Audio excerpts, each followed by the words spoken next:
మీ అందరికీ ఈరోజు ఎండు మెత్తళ్ళు ఫ్రై ఎలా చేయాలో చెప్తాను. ఒక పావు కేజీ ఎండు మెత్తళ్ళు మనం తీసుకున్నాం అనుకోండి.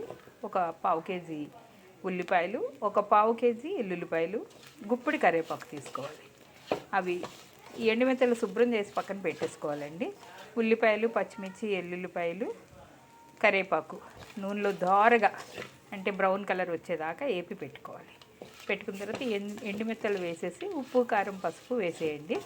అంతే. ఇలాగా మనకి ఎంతవరకు రోస్ట్ కావాలో అంతవరకు చేసుకున్నాం అనుకోండి, 1 వీక్ వరకు చక్కగా నిల్వ ఉంటుందండి. పప్పుచారులోకి, రసంలోకి, అన్నిట్లోకి ఇది నంచుకోవడానికి చాలా బాగుంటుంది. ఇవి పూర్వకాలము బాలింతలకు పెట్టేవారు, పాలు ఎక్కువ పడతాయి పిల్లలకి అని. మరి ఇప్పుడు ఏం పెడుతున్నారో మనకు తెలియదు, కానీ అన్నిటికీ మందులు ఉన్నాయంటారు డాక్టర్స్.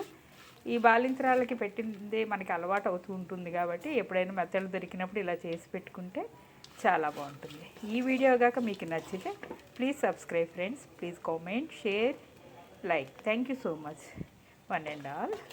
ఒకసారి చూడండి. వీటిని ఎండుమెత్తల ఆరోగ్యానికి కూడా చాలా మంచిదండి. ఇలా డ్రైలా చేసుకుంటే మనకి చాలా కాలం నిల్వ ఉంటుంది. కరివేపాకు దీంట్లో అన్నిటికీ అన్నీ మంచివే. పచ్చిమిర్చి, ఉల్లిపాయ, తర్వాత వెల్లుల్లిపాయలు ఎక్కువ వేస్తాం. ఎన్ని పచ్చిమిరపకాయలు వేస్తామో అన్ని వెల్లుల్లిపాయలు వేస్తాం, కాబట్టి చాలా మంచిది. Thank you so much friends. చూడండి, ఎండు మెత్తళ్ళ ఫ్రై ఇలా మనకి చక్కగా పప్పుచారులోకి, కూరల్లోకి నంచుకోవడానికి చాలా బాగుంటుంది.